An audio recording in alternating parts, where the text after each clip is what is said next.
Good morning, ladies and gentlemen, boys and girls. Welcome to Chilltown Hoops. I'm your host, Jermaine. The youngsters call me OG. My friends call me J-Dub. Let's get to it. So I'm thinking about the league MVP race over the course of the last probably 30 years.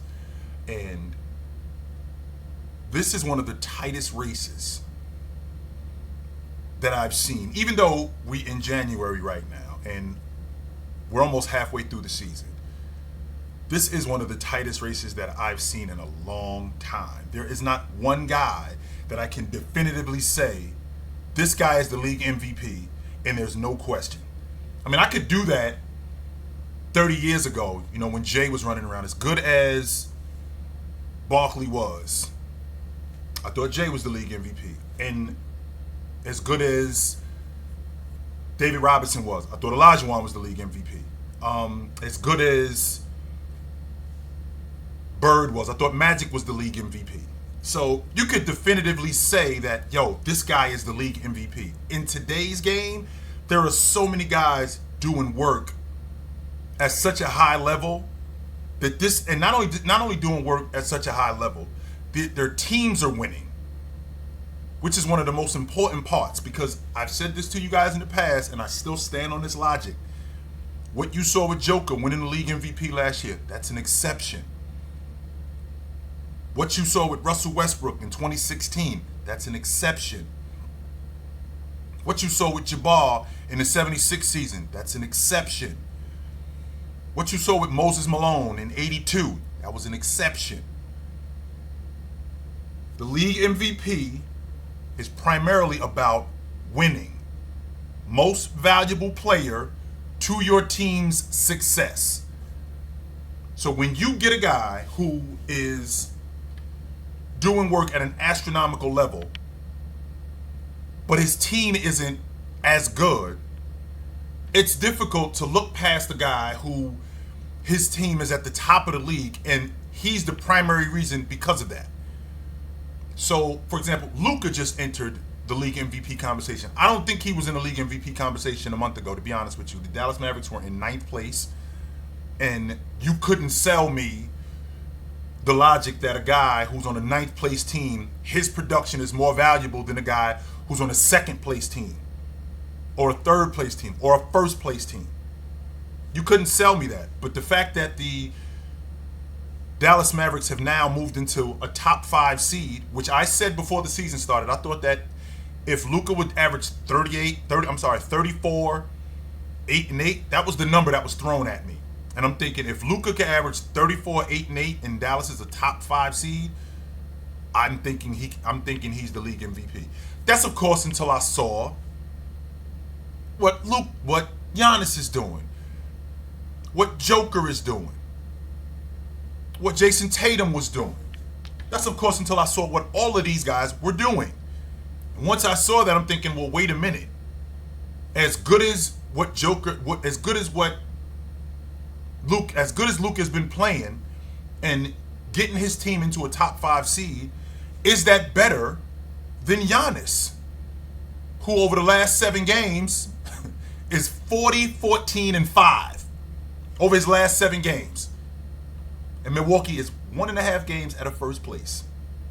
Now, you got to take under consideration, if you're looking at the Eastern Conference, which is a lot tougher today than it was years ago, and you look at the record between Dallas and you look at the record between the Milwaukee Bucks, it's really not that far apart.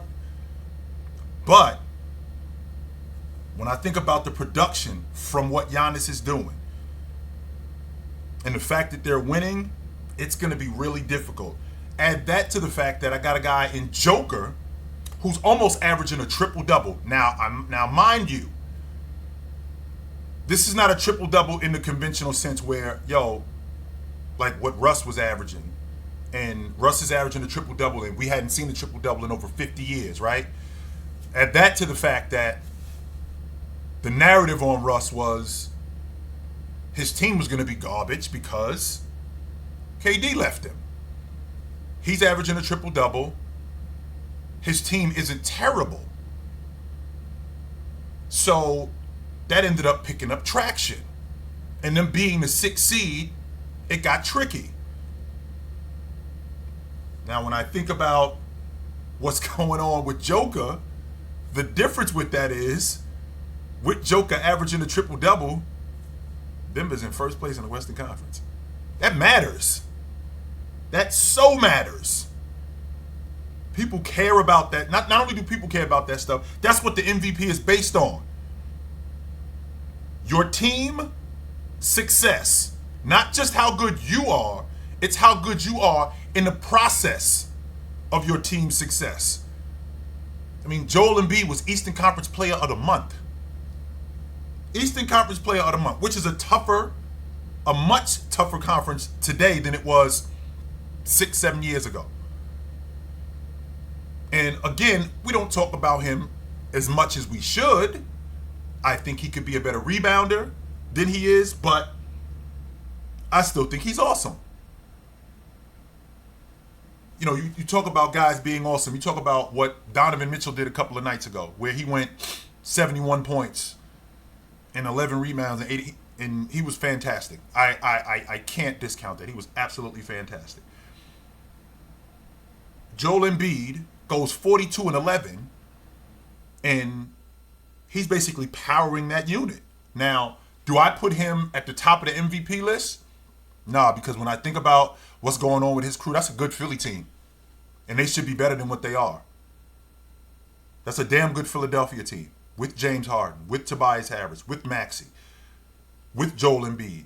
And I understand that the Eastern Conference is a lot tougher, but they should be better.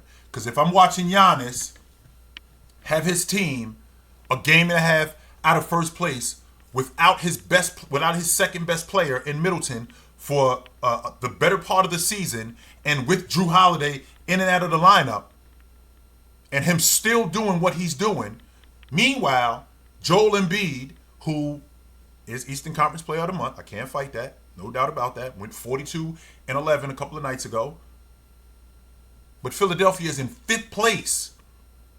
I don't think Joel Embiid's production is more valuable than Giannis. I don't think Luka's production is more valuable than Giannis. And again, I'm still thinking that, you know, if Luka averages 34, 8, and 8, 33, 8, and 8, 34, 8, and 8, and they're a top 5 seed, he's the league MVP. That's, of course, until I see what everybody else is doing. And I'm thinking that Dallas has to get better, man. I mean, it's going to be hard. As much as I want to give the league MVP to Luka, I can't do it simply because of what Giannis has been doing on both the offensive and defensive side of the basketball. He's in the top 3 in the league in scoring and rebounding. That's difficult that's completely difficult. That's very difficult to look past. Very difficult. So this is one of the tightest league MVP races. I said before the season, even last year, you guys know how I feel about Jason Tatum. I'm a big Jason Tatum guy. But the problem with Boston is they've been up and down. No Shea Gilgeous-Alexander, and Oklahoma City puts 150 on the Celtics. That is unacceptable, man. Unacceptable. Jason Tatum's production has been relatively steady. You know, you'll see 30, you'll see 31-point nights, you'll see 32-point nights. But for the most part, you'll even see some 38-point nights. But for the most part, his production has been relatively steady. It's the team that's going this way. And the difference is on the defensive side of the basketball, I still think that they're still trying to acclimate Robert Williams back into what they're doing. And I think that that's become a hindrance on them defensively because they've been used to playing without him. And you play defense differently when you got a rim protector behind you, especially as a perimeter player. Somebody that I know is going to clean up my messes. I'm a little bit more aggressive on the perimeter. My hands are livelier on the perimeter because I know that I got a guy behind me that if I get beat, he's going to step up. So my ability to draw guys into the paint, to draw them right into him, I'm going to do that more. But they haven't been playing like that. And the reason why they haven't been playing like that because he hasn't been there. Al Horford isn't a rim protector. So their defense has basically been perimeter oriented. And it just has not been good. But what has been good is, like I said, the scoring in the NBA. It's been incredible.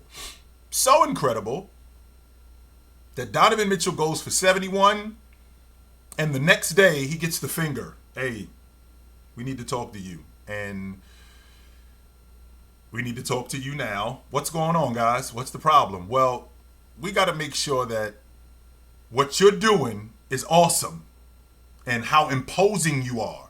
It's incredible. We got to make sure that you're not superimposed, though. So we're going to need a vial of your blood because we got to go test that. Because we got to make sure that you're doing this the correct way.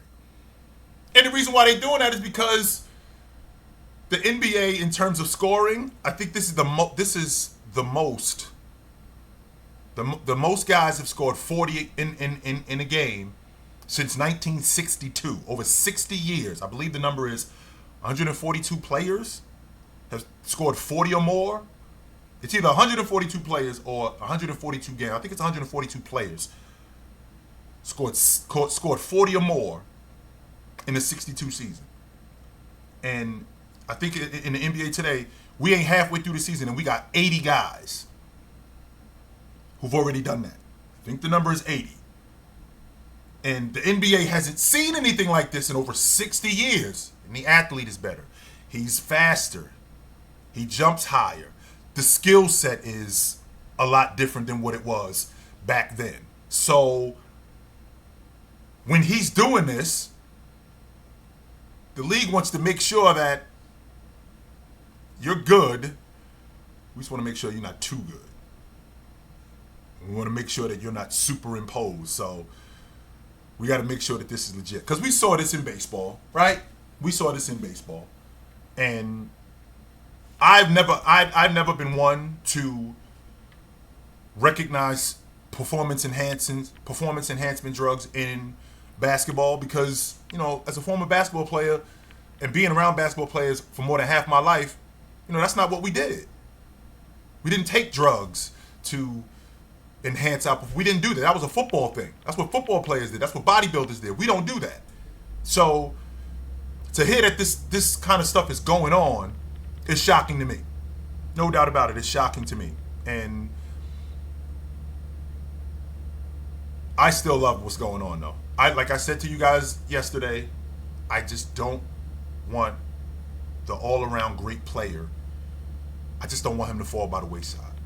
And I worry about not just him, but I worry about how these guys today are going to be viewed in 20, 25 years.